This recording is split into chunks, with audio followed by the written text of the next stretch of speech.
everyone, welcome to the fifth episode of What Are We Talking Today?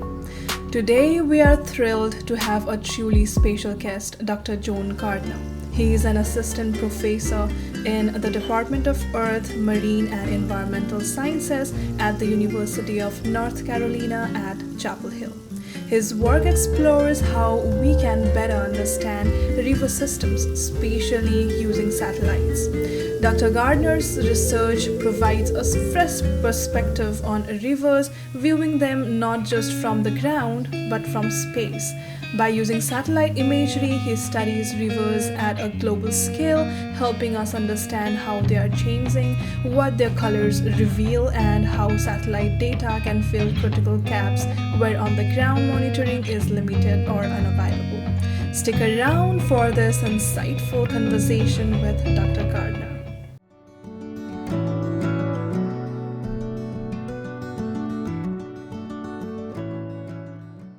John, welcome to What Are We Talking About? Yep, thanks for having me. Pleasure. So let's start with a simple question. What got you interested in rivers? Was there any particular moment or experience that pulled you into this particular field? Yeah, I don't think it is one particular moment, but it's kind of like, a chain of experiences over my life, really. And it's not like it was ever the plan to study rivers, but I do feel like I've always been interested and connected with them in various ways outside of science. So I grew up next to the Missouri River almost my entire life, like in North Dakota and then later in Missouri. And me and my dad would often go canoeing on rivers, big and small.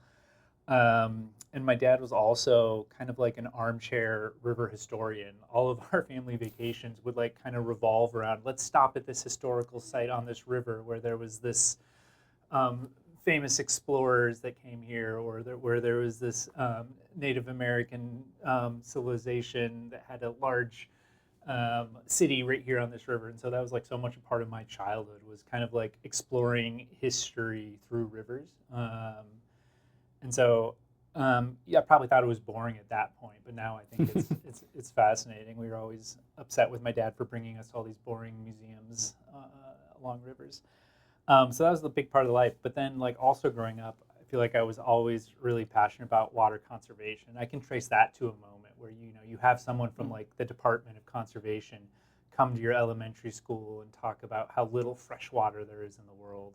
And that, like, I think really had to impact me the first time I saw those figures where, there's this much water in the world, there's this much fresh water, and there's only this much that's actually accessible, like, for humans to use. And I think that was really impactful for me. So I was also, as a kid, always telling my family to turn off the sink, whatever, use less water, don't flush the toilet so much. So I think all these things kind of, I should have thought about them more, but when I went to my studies in college, I didn't even think about this for some reason. I started kind of in biology, and then I slowly realized, no, like, I didn't realize you could study rivers. You could be like a river scientist. I didn't know much about like environmental science as like a whole world and a whole field of study. So I think I discovered that really after starting my undergraduate studies, and then went into environmental science, and then really wasn't until graduate school or my PhD where I could really just focus on like rivers and be like deeply invested, take deep dives into river science. So it took me a long time to figure that out. Yeah, I think that's an amazing like a part of the story, because as a child you grew up by the side of Missouri, and that then changed into a kind of your passion. So can you take us back to the first time when you saw a river through satellite imagery? So what went through your mind at the time? I don't know if I can remember the first time per se. And I guess like for people, in my generation, like there's kind of, since I was paying attention to the world, there's kind of always been Google Maps, around the time I was maybe like a teenager or something. So I think I don't know if this is the first time, but I remember like, seeing that, and even as a high schooler, just being fascinated by maps. I've always been fascinated by maps. And when you could pan around the world just anywhere with Google imagery, I think I could still to this day, I could spend, hours just kind of like looking around the world, looking at weird features on the landscape, looking at rivers and their shapes and sizes and colors, and that's I definitely have always been really fascinated about it and visually drawn to that. But as far as like doing it in my work, I've always used some form of geospatial data since being an undergraduate, like having, and also experience in geography and GIS, et cetera. But I've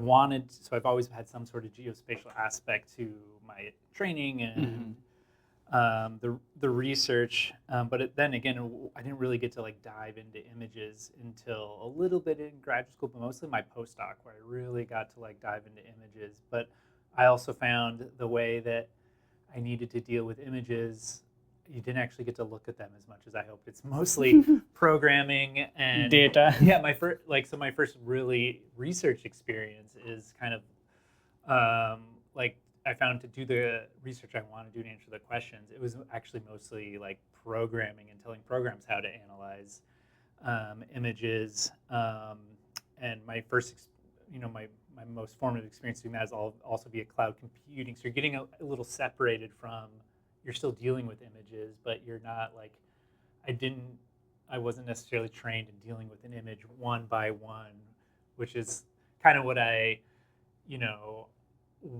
wanted to do for a long time, like back as just like, as a early student, et cetera, just wanting to spend as much time as I can just looking at the landscape and building those intuitions. So people or researchers, they have been studying rivers for like many decades now, and like satellite comes into play like since I think last few decades. So how do you think like it shifts the way we think or we study about rivers, the entry of like satellites into river monitoring? Yeah, that's a good question. I mean, I guess I'd first start with the things that satellites offer that are maybe unique.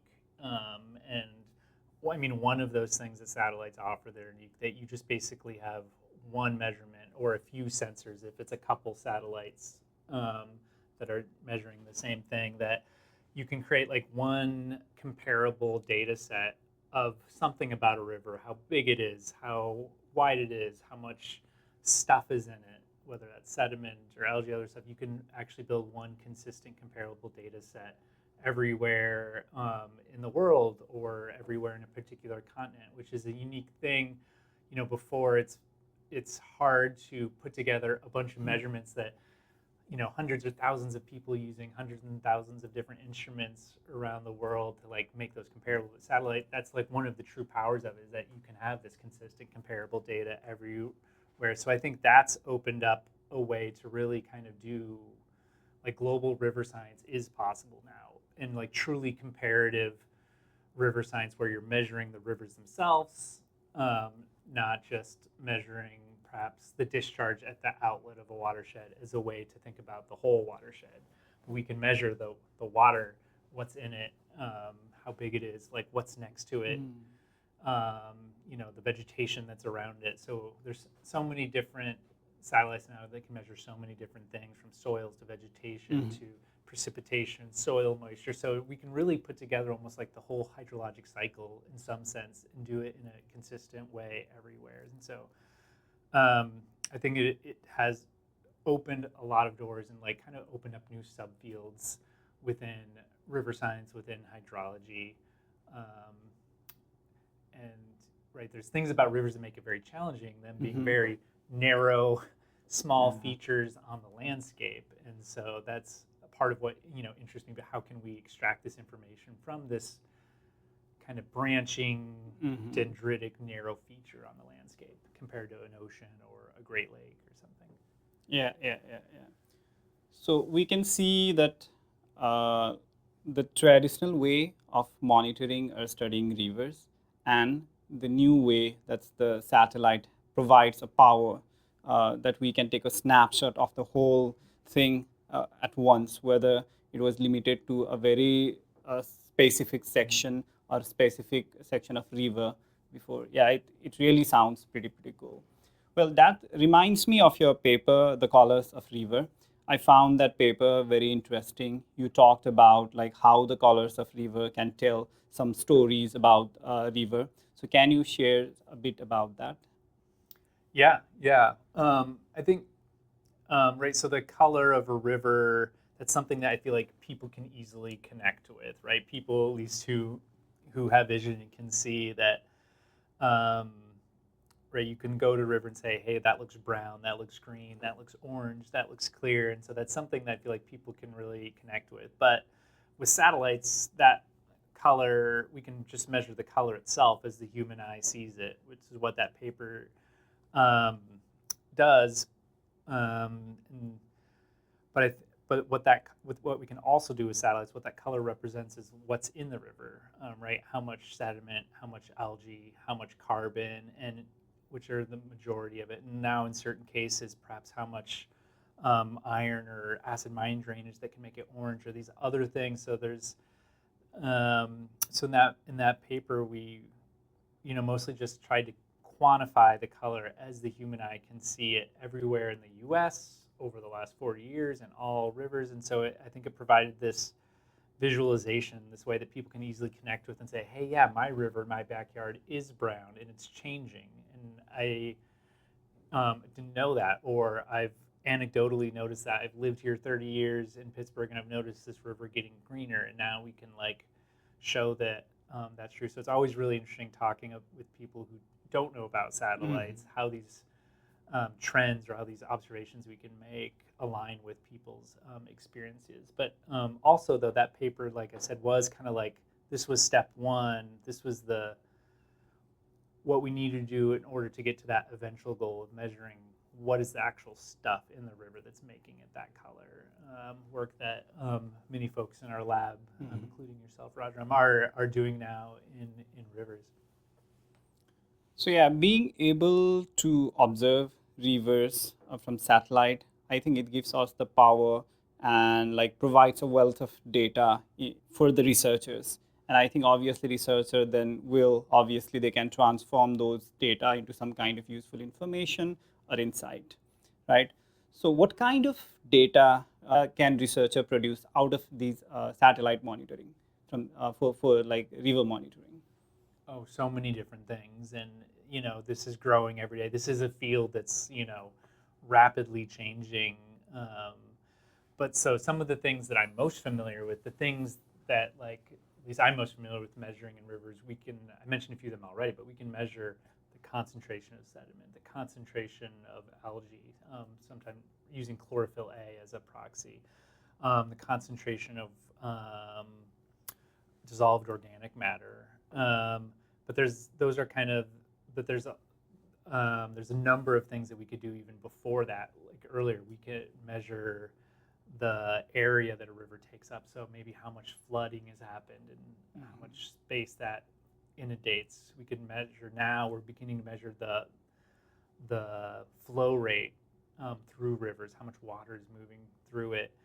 And now we're able to measure also changes in elevation along the river. And there's in the width of the river. So basically anything that you could imagine that you can see with your eye, our human eye, or see anything that you could see in wavelengths beyond human vision are all things now that we can measure with different types of satellites. So this is both, satellites that are both essentially just taking fancy camera images to satellites that are sending down little pulses of, radar, electromagnetic waves, and it's returning to them. And that kind of satellites are ones that can measure the elevation of rivers. And there's many different, so there's things that satellites are designed to do, and then there's all these other capacities that they just end up having because they are very sophisticated instruments that we learn over time, over the lifetime of a satellite mission, that, we can also measure these other things. So there's people exploring how could you measure gas exchange velocity. Oh, that's too technical. Basically how gases go from water to the atmosphere, or even potentially wind patterns right above water through these different satellites. So there's That's just kind of a small sample of the things that we have the capacity now or will soon um, from satellites over rivers. So, do you mean that the satellites can help us measure both the quantity and quality, or some of the quality parameters of water in the river? Exactly, exactly. Thank you. That's a much better way of putting it. Yeah, right now we can measure the quality and quantity of water in rivers most places in the world. Right, some of that's going to take more work and more refinement of those technologies, but that's something we have the capacity to do right now. Yeah, so here we have the satellites, and like in there, like we have this traditional way of monitoring, or the sensor, or the lab-based methods. So, are they complementing each other, or in near future is satellite monitoring of river going to replace the current in situ monitoring? So, what's the connection between these two? Yeah. So satellites, I feel like, can never fully replace that, right? Satellites require and rely on that in situ information in order to, right, calibrate and check the accuracy of our satellite data. And so those things pair really well together nicely. So we'll always need in situ data, and hopefully we'll always need satellite data because they provide us very different views of the world, over space, over time. But in most cases, satellite data will always rely on in situ data to show that, to validate it or calibrate it, confirm that it's working. And so they work very closely together in complementary ways. I have a follow-up question for this. Does that mean the monitoring that is being done using the satellite technology, is that just the proxy that we later convert it to some useful data, or does it give some actual parameters value? Yeah, this is something I think about a lot. I love thinking about measurements and what a measurement means. And in one sense, yes, a satellite is directly measuring something. It is a direct physical measurement of the world, but in most cases, that is usually a proxy for something there. But in my opinion, in my opinion, almost everything that we're able to measure is a proxy for the actual phenomenon that's happening in the world. There's almost nothing is a direct measurement. Yeah. So this is the same thing if we have a sensor that we just dip into the water itself. That's also for whether it's for measuring oxygen or something as simple as temperature or something with the amount of algae.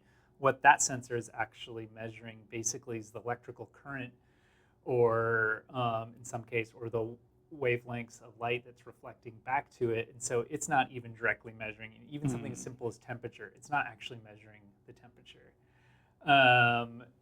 And so even I think a satellite sensor in some sense is no different than a sensor we put in the water, because it still has to be calibrated with yet another type of measurement that we consider some sort of standard measurement of like the most accurate, challenging way to measure it. And so everything really is a proxy for something else, and we just have to be careful about how good of a proxy is, how accurate or comparable are these different proxies, whether it's from satellite or some on the ground measurement. So yes, it is a proxy, but it's still a measurement rather than some sort of modeled value. So, in my opinion, one of the beautiful aspects of global satellite system, Landsat, let's say Landsat, is that it is accessible to almost everyone and everywhere. And but we know there are countries which are data scarce, or they don't have enough water data through like in situ river monitoring or something like that. And like they have their own constraint, like maybe financial resources, some kind of bureaucratic or political situations, or unwillingness of leaders, political leaders, to invest in these kinds of water monitoring.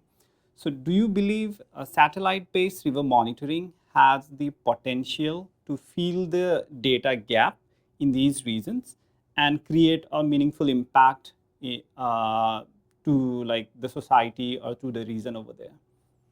Yeah, absolutely. And that's like another advantage that, is a kind of a follow-on effect of what we were talking about, how satellites can create this comparable data set, anywhere in the world that you have good observations, whether there was ever any existing data there in the field, in the river or not.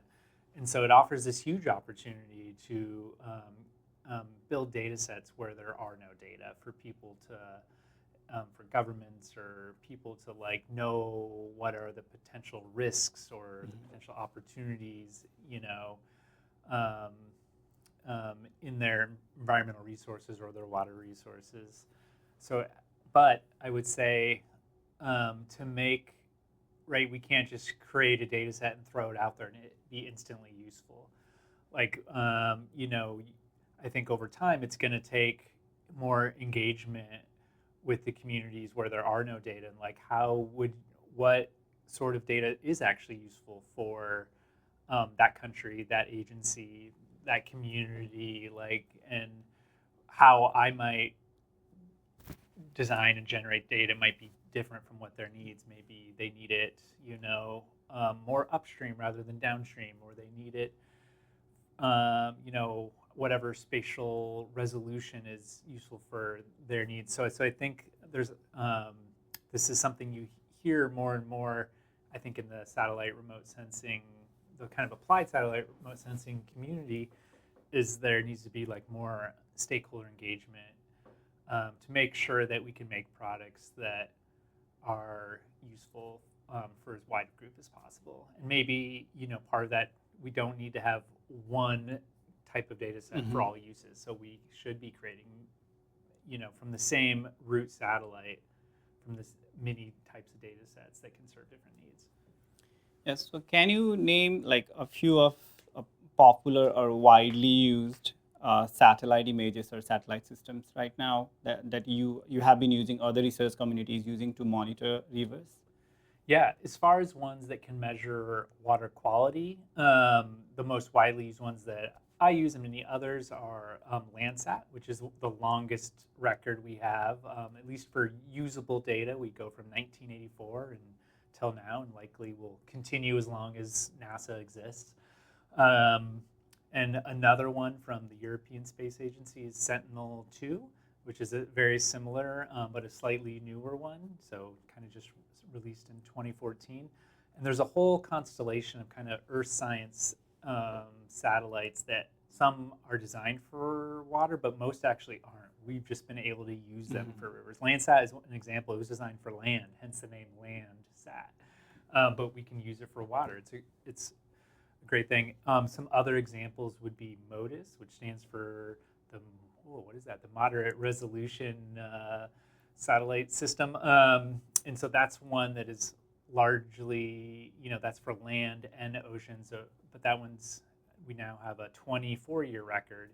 And these are all ones that I'm calling optical satellites. These are essentially camera photos from space. But there's this whole other set of world which is more radar-based, which has also been used for rivers. And some examples of those systems are often, collaborations, international collaborations between NASA and the space agencies of India and Europe and Japan.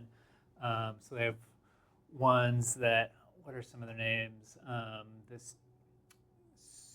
can't remember all their names right now, or how to pronounce them. Yeah, there are too many of them. There's so many. One of the recent ones that's exciting is IceSat, which is kind of one that again can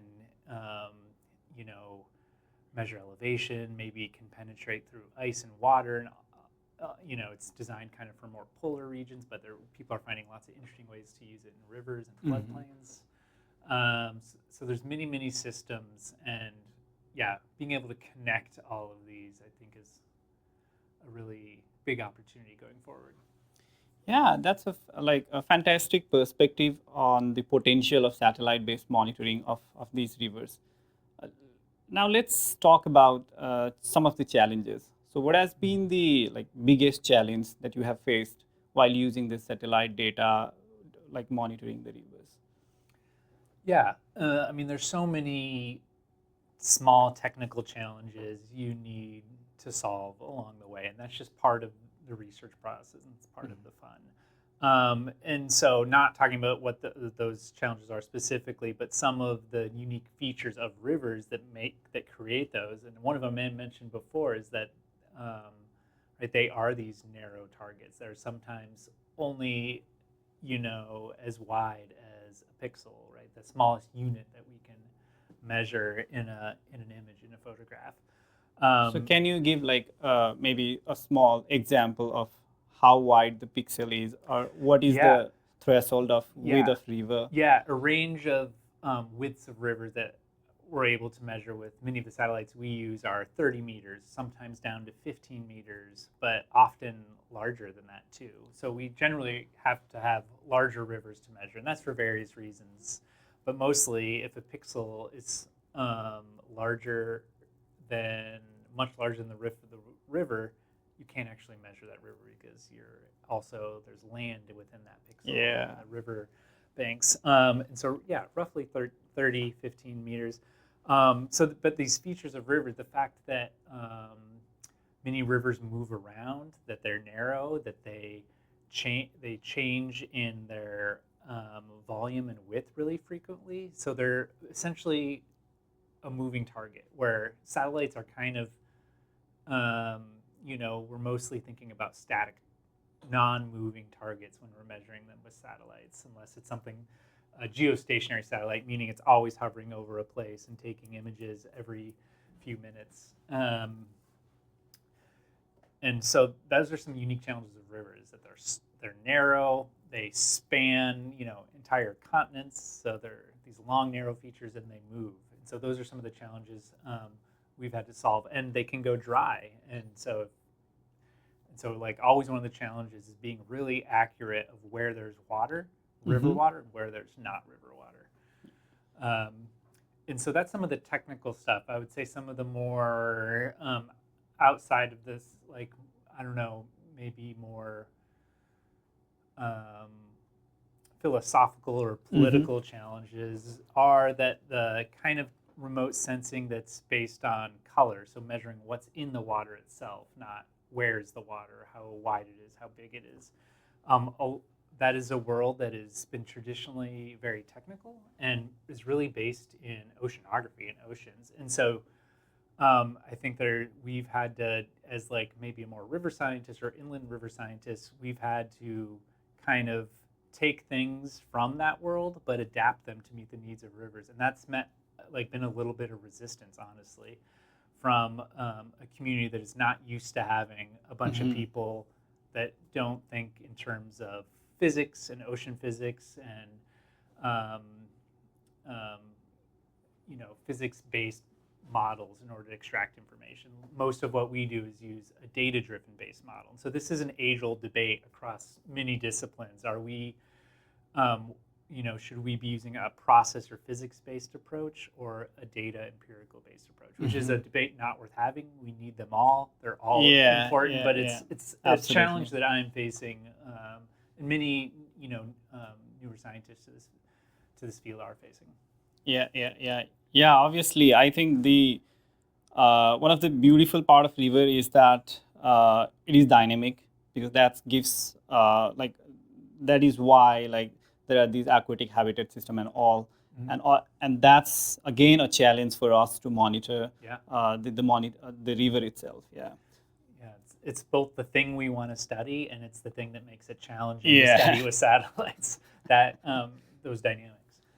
Now it's clear that there is a lot of potential for growth in this particular field, like using satellites and monitoring rivers, lakes, or water sources. So building on that, where do you see the future of studying rivers from satellites? And are there any trends or recent technologies that you are particularly excited about? Yeah, there's a number of recently launched satellites or upcoming satellites that are really interesting for measuring water resources. So, I mean, one that everybody's heard about is called SWOT, the Surface Water Ocean Topography mission. And this one's interesting because it's actually the first satellite that is designed with rivers in mind. We use so many different satellites to measure, but this is the first one. It's designed for oceans, lakes, all water, rivers included. And so that's the one where we're going to be able to measure the elevation and slope of rivers everywhere, which has so many applications, whether it's for flooding, for studying how rivers are responding to disasters or other changes, and that will also be able to measure eventually the flow rate through rivers. So that's one that, we're finding that it's able to measure much smaller rivers than we even expected. So that's very exciting. There's a number of other missions that aren't specifically designed for rivers, but are upcoming NASA missions that could be used. One of those that's recently launched is called PACE, which is designed mostly for phytoplankton and aerosols in large lakes, oceans, but that will have a lot of ability, at least in the biggest rivers, to really probably be able to figure out very specifically what kind of algae is in the river, not just how much. And there's another one called the Surface Biology and Geology mission, which is planned, has not happened yet, but that's like, one of the trends with these missions is basically getting everything higher resolution over time, higher spatial resolution, higher temporal resolution, so we can resolve smaller and smaller features over smaller and smaller timescales, and also more refined and better what might be referred to as spectral resolution, or like measuring, basically taking in more detailed measurements of light that allows you to measure more things that interact with light, essentially. And so there's a whole number probably happening of satellites in other countries and other missions that I'm totally unaware of.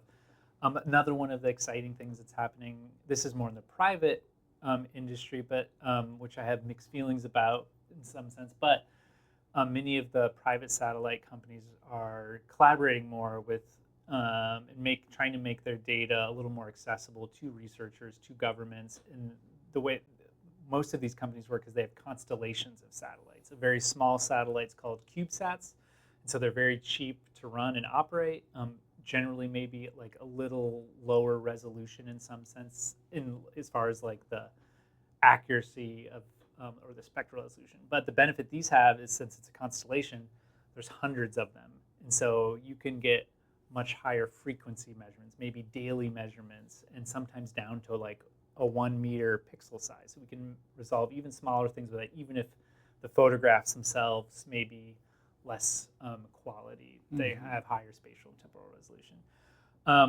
So the trend is always getting higher spatial, temporal, spectral resolution, and that's great. But I think still always one of the interesting things for me that I mentioned is finding the opportunities in these satellite, all the other things you can do with them that they weren't designed for, and that just adds so much more value to what we can do. Or SWAT is a good example of really a new technology that is the combination of a bunch of other ones they put in one satellite. And so I think that world of kind of the engineering and sensor design, continued development there that I'm not a part of, like that we need to not just be thinking about, okay, can we resolve smaller and smaller things at smaller and smaller timescales, but what are actually new ways of making measurements from existing or new satellites? And so those are really, exciting possibilities in the future. And the other thing I mentioned too, taking all the satellites we have and harmonizing them and putting them together. Obviously not like physically putting them together, but making their data sets that they produce talk to each other, I think is another big opportunity, because it's complex enough to work with one satellite, but I think together they can offer much more insights about rivers and how they're changing. Yeah, I think it's incredible to hear about all these advancements, and we can see how technology is changing the pace of research and everything, right? Like, so with the advancement of these many satellites, I think the future generation or the generation to come will have more advanced or more accessible data like in terms of number and also in terms of resolution and quality. So let's zoom out a bit. We have talked many things about rivers and satellites. So beyond these, I would love to hear your thoughts on some broader topics. So what do you think is the most significant challenge our generation is facing today? In terms of water resources or Yeah, it's environment or yeah, anything. It's a broad question, and you can the most significant. yeah. That's very, very broad. I mean, so many. I think one direction I would go, this is something that's a double-edged sword. And so I'm thinking of this in terms of like science and, young scientists and researchers that want to do science, is almost information overload, whether that's in their personal or professional lives. We have access to so much information now. It can be very hard to find what information is useful and to know what information we can combine, what data or information, right? And so I think one of the things we should maybe be thinking about as professors or as students or in our training is trying to figure out, we almost have to think about how do we know what is good information, what is trustworthy data, and how to synthesize those and combine those. I'd like to see more emphasis on that, rather than needing to generate new information for information's sake. Right? There's obviously, like you said, areas that are very, very data scarce, information scarce, and we need to do that. But in areas that aren't, I think one of the challenges, both in personal and professional life, is information overload from all sides that we need to train ourselves and our brains to filter and synthesize and know what's trustworthy and what's not. And those are really hard intuitions to build. Yeah, that's relevant in this era. You just mentioned about young researchers. So what advice would you give to like the aspiring researchers or young researchers who are trying to navigate the tension? Right now, I can see the tension between pursuing innovative, impactful science or versus chasing some metrics like publications, citations. So what would be your advice to young researchers? Yeah, I mean, lots of thoughts come to mind. I think one thing is to do research, to do science, you have to be very interested and passionate in it. And so I think if you follow those interests and those passions, like those other things of whatever things that were judged on, publications, they will come, because I think your interest and motivation in what you're doing are so important. And so, and it's hard work, so you have to stay interested and motivated in it. And so just like finding the community that you want to be a part of, the people that you enjoy being around, and the topics that you like to invest your time into. So I would, right, obviously we have to keep in all these other things in mind around the world that we may be judged on, but I think making that the target can be counterproductive sometimes. So that's one major thing. Basically just follow your interest, find your people. Those are so important, in maintaining those colleagues and friendships that'll support you through your career. Wow, those are some insightful opinions, I think. Yeah, so thank you for sharing. Now, before I let you go, we have we want to end the conversation in a fun note. So we have a short rapid fire round. Quick question, quick answer. Tell me whatever comes in your mind first. So I have a few of them. So are you ready? Sure. Okay, let's start.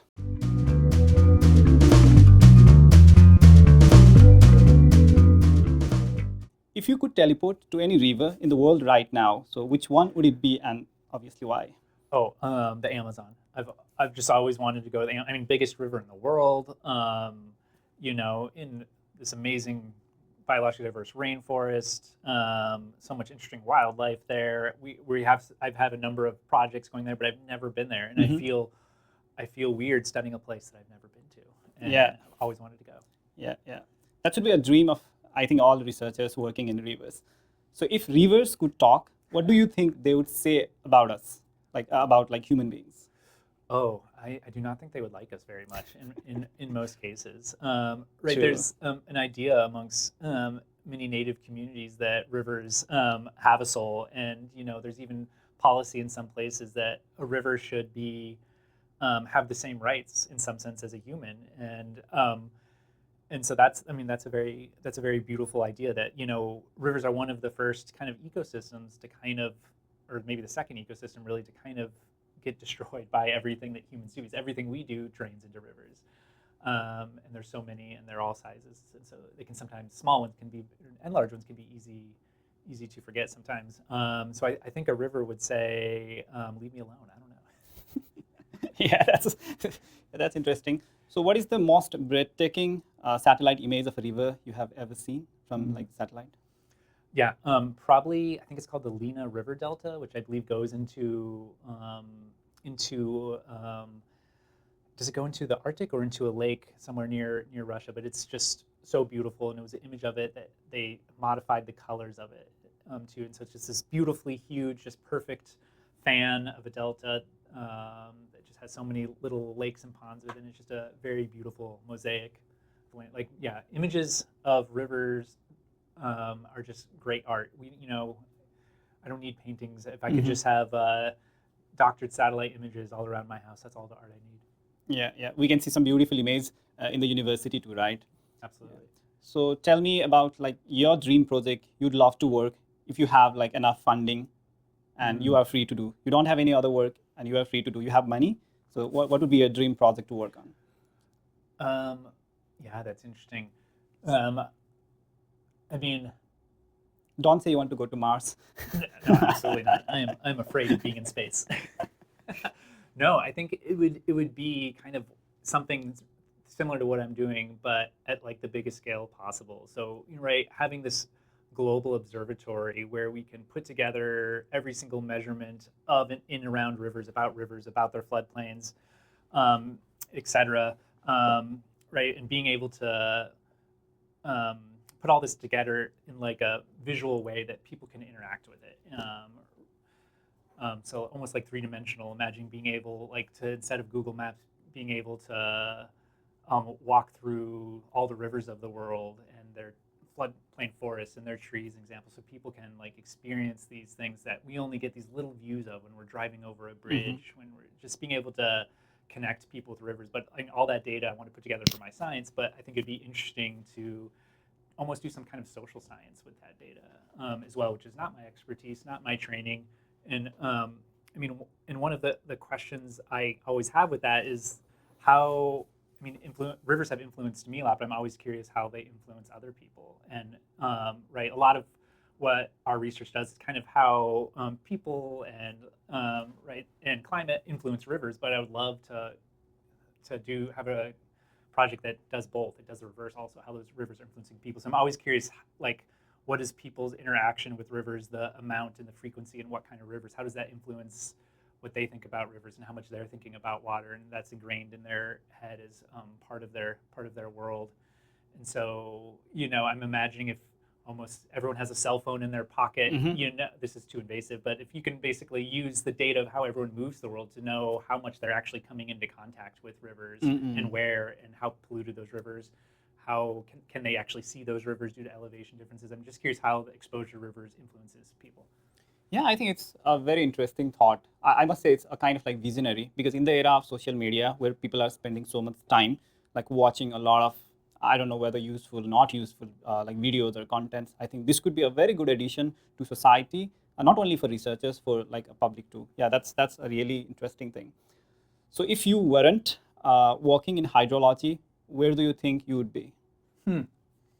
I would probably be some sort of park ranger or something like that, something that is very, very relaxed and getting to be outside of it. So do you want to switch the role now? Not yet, but someday. Yeah. So what's one movie or a book you think everyone should experience in their lifetime? Yes, one book that I think everyone should experience is the the Broken Earth trilogy. This is a sci-fi fantasy trilogy written by N.K. Jemisin, my favorite author, and I'm not going to just say anymore. It's just the best thing I've ever read, and it's a page turner, but at the same time, it makes you think so much about the world, about society, etc. And I love that type of book that kind of tastes like junk food, but is actually vegetables and enriching you. Yeah, that's interesting. So, if you could invent a gadget for your water research, so what would it be? Do you I have mean, like so many gadgets already yeah? exist. I think you already told me about the exploring like the real-time river thing. That might be an interesting like app or something. Yeah. I see what you're saying. Yeah, and maybe this is another gadget, something that I like did a little bit as a student, like having sensors that you can like throw into a river and they move throughout it. But if we could like miniaturize that, imagine something the size of a golf ball that's measuring what's in the water, how fast it's moving, throwing a bunch of those and seeing what the world looks like for stuff moving through a river naturally. Yeah, that's pretty cool. I think I would love to see that. I don't know who, but someone should develop that, and we should be able to like track that ball later. Yeah. So last but not the least, what is the best piece of advice you have ever received? I don't know who said this, and if this is even someone that's close to me, or if this is just someone in the world. This is a very like typical, I think, piece of advice. But I think something that is impactful for me that I remember is that at the end, when you're later in your career, at the end of the life, people aren't going to really remember your work or what you're going to do, but they're going to remember how you made them feel. Right? Our emotions probably stick with us much more than any paper will or whatever, any invention, anything. And so, right. So my takeaway from that is try to make the people around you feel good, and that they'll always remember that. Yeah, true. Awesome. So that wraps up our rapid fire round. Thank you for playing along. Yeah, thank you. Yeah, it was a lot of fun hearing your quick thoughts and perception. So any final thoughts before signing off? No, just thank you for your great questions, Rajaram. I didn't expect the quick round there. That was fun. Yeah, once again, thank you for being part of this discussion. So it has been an absolute pleasure, and I look forward hearing your future work, and all the best for your future work. Thank you.